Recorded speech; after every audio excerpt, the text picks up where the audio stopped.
Oke, assalamualaikum warahmatullahi wabarakatuh. Selamat datang di ruang dengar Pojok Kongo, Pojok Kopi dan Ngobrol.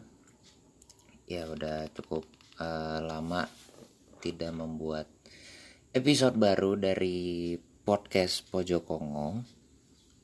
Dan kali ini saya mau sedikit bukan membahas sih, ya memang membahas tentang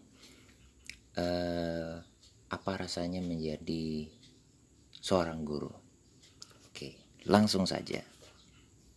Ya, jadi saya itu kuliah di jurusan pendidikan bahasa Inggris yang notabene diajarkan bagaimana cara mengajar bahasa Inggris. Lalu memang pada saat awal-awal kuliah itu saya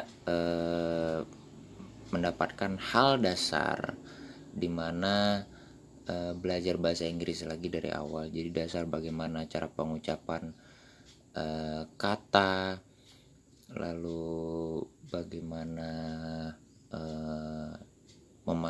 pemahaman tentang pengantar pendidikan dasar. Jadi masih hal yang dasar-dasar. Kemudian selanjutnya barulah masuk belajar dari awal lagi, yaitu listening, speaking, reading, writing, dan juga structure. Itu mulai dari awal lagi bertingkat sampai tingkatan ketiga. Nah, di setiap kuliah tentang skill itu masuk juga bagaimana cara kita itu menganalisis buku teks. Apakah buku teks tersebut layak atau tidaknya bagi siswa. Terus juga belajar bagaimana perkembangan peserta didik, karena sesuai dengan kuliahnya yaitu di pendidikan. Jadi kita harus betul-betul memahami bagaimana memahami siswa begitu. Nah, someday saya berpikir seperti ini, wah, kuliah di pendidikan bahasa Inggris ya gini-gini aja gitu loh. Maksudnya nggak ada istilahnya terjun ke lapangannya belum pada saat itu belum di semesternya kan, untuk terjun mengajar langsung ke lapangan atau yang disebut dengan PPL, praktik pengajaran di lapangan. Nah, lalu setelah itu barulah sekitar semester 7 kalau nggak salah, itu mulailah praktik pengajaran di lapangan. Dan saya tuh kebetulan ngajar di SMP. Pada saat di SMP itu hal pertama yang saya pikir adalah, wah, gampang aja gitu kan ngajar anak-anak SMP, ngajar bahasa Inggris ini. Ternyata itu hal yang sulit bagi saya. Dan mungkin teman-teman yang dengar di sini ada yang PPL-nya itu praktek pengajaran lapangan itu di SMP, pasti merasakan lah hal yang sama, bahwa anak-anak SMP itu kan dia masa-masa transisi dari SD ke sekolah menengah pertama kan. Jadi kalau yang di kelas 7 itu pasti ngerasanya masih rasa-rasa ya masih anak-anaknya ada gitu kan, belum terbiasa dengan lingkungan baru yang stratanya naik dari sekolah dasar ke sekolah menengah pertama. Tapi pasti anak-anak kelas 3 nya sudah berpikirnya jalan berpikirnya lebih dewasa lagi, karena mereka pasti mau masuk ke bangku sekolah menengah atas atau sekolah menengah kejuruan atau yang sederajat seperti itu. Nah, jadi singkat cerita, itu saya jalanin PPL itu kurang lebih selama 3 bulan. Jadi selama 3 bulan itu PPL ngajar selama 12 kali, dan memang mendapatkan banyak pelajaran gitu kan, pelajaran bahwa bagaimana cara kita harus mengajar dengan sesuai RPP yang kita buat, rancangan perangkat pembelajaran itu. Nah, singkat cerita di situ sudah selesai PPL dan saya merasa kayak wah ternyata asik ya jadi guru gitu, artinya mengajarkan sesuatu tapi itu belum pernah diketahui oleh siswa, bisa jadi, atau mungkin siswa sudah tahu cuma kita cuma tinggal mengulang-ulang tapi dengan cara yang istilahnya itu dengan cara kita sendiri gitu loh, dengan cara yang new way atau hal yang baru. Nah waktu itu saya sempat ngajar di salah satu SMK di Kota Banjarmasin, di SMK Farmasi, salah satu SMK yang ada jurusan farmasi dan TKJ-nya, sama ada jurusan laboratorium medik kalau nggak salah.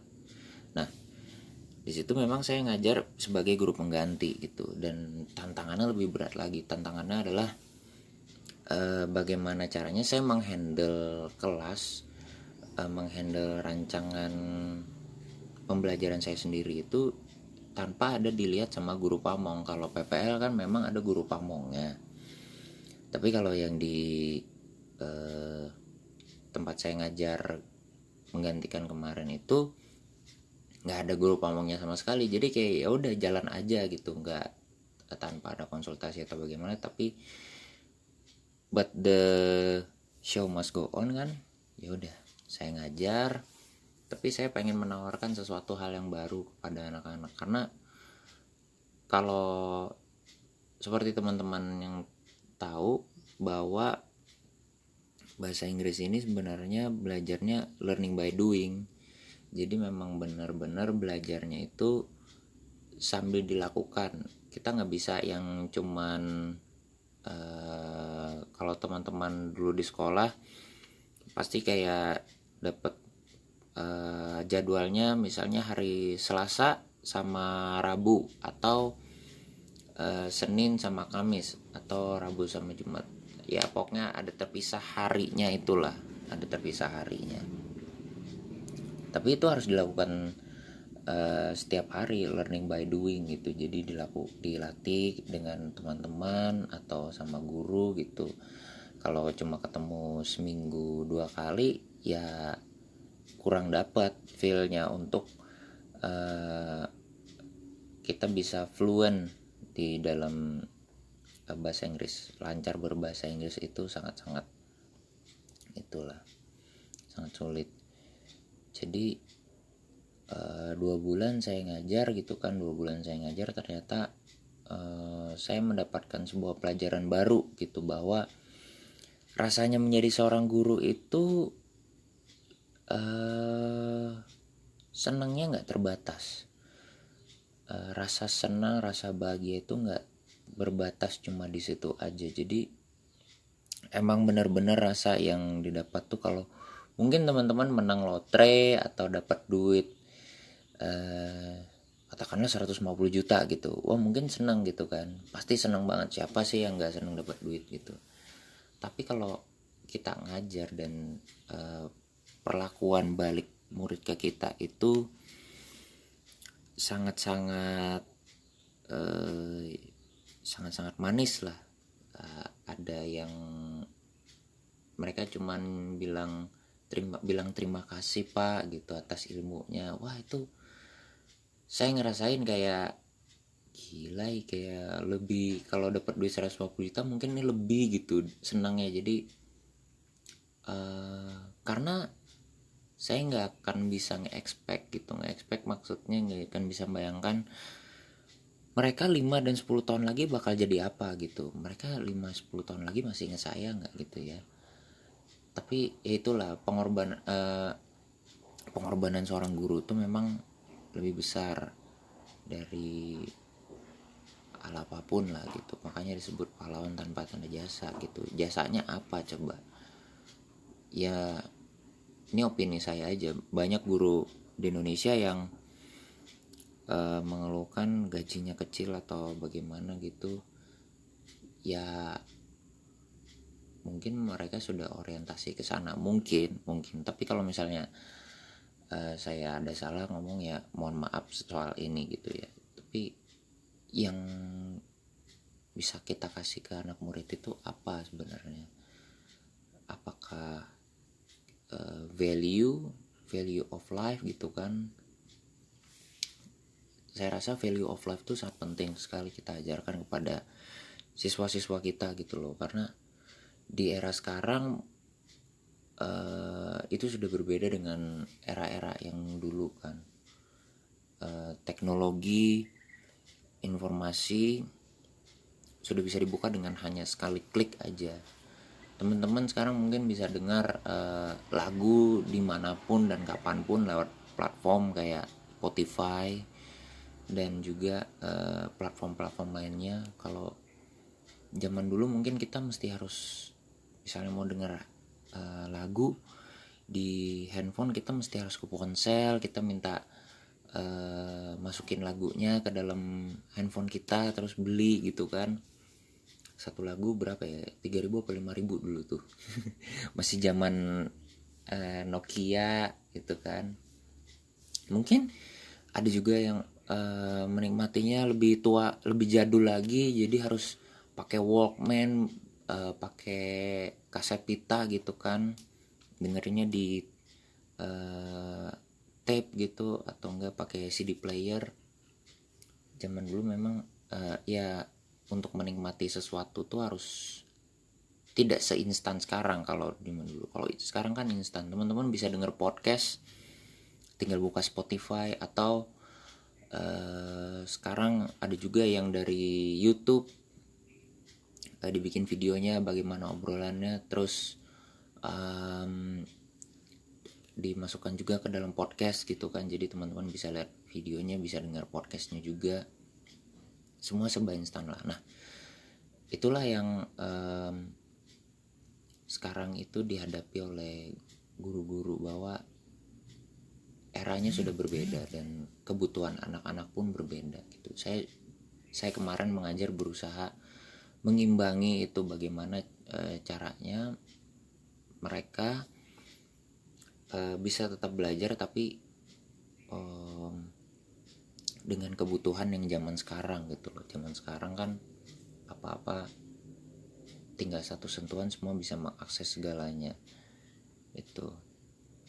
Nah lalu apa yang saya rasain jadi seorang guru, ya seperti yang saya bilang itu, rasanya menjadi seorang guru itu adalah rasa yang sangat-sangat bahagia gitu, sangat-sangat bangga gitu, karena kita nggak akan bisa expect mereka 5-10 tahun yang akan datang, anak-anak murid kita, mereka bakal jadi apa gitu. Mungkin aja diantara mereka itu ada yang bakal jadi menteri, ada yang jadi presiden, ada yang jadi gubernur, atau ada yang jadi dokter, atau jadi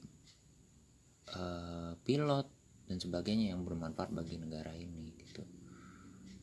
Makanya kemarin pada saat perpisahan saya sama anak-anak murid di sekolahan itu, saya ngerasa nggak rela aja gitu loh. Maksudnya masih banyak yang belum saya sampaikan gitu, masih banyak belum yang saya ajarin ke mereka. Kalau saya minta satu keinginan, saya pengen banget waktu saya ditambah gitu loh untuk mengajar gitu, karena ceruk ilmu tuh apa ya, nggak cuman kita ambil permukaan aja, tapi masih banyak yang di bawahnya, intisari di bawah itu masih bisa kita ambil gitu. Karena sekarang semua serba digital, semua sudah bisa mengakses di mana-mana gitu loh. Ya kita bisa gunakan hal tersebut untuk hal yang bermanfaat gitu. Jadi mungkin itu aja yang saya sampaikan di episode ketiga ini, dan semoga bermanfaat untuk Anda semua yang mendengarkan. Jadi saya ucapkan selamat Hari Guru untuk seluruh guru yang ada di Indonesia. Dan untuk kalian anak-anak murid, siswa, jangan pernah lupakan jasa guru kalian, karena dari tangan-tangan mereka lah kalian bisa mencapai mimpi yang kalian inginkan, mimpi yang kalian idam-idamkan. Terima kasih sudah mendengarkan episode ini, dan jangan lupa kalau misalnya teman-teman menyukai podcast ini bisa klik like. Dan jangan lupa untuk teman-teman juga misalnya mau follow Instagram Pojokongo, bisa langsung aja di @pojokongo di Instagram. Terima kasih sudah mendengarkan. Sampai ketemu di episode selanjutnya. Ciao. Wassalamualaikum warahmatullahi wabarakatuh.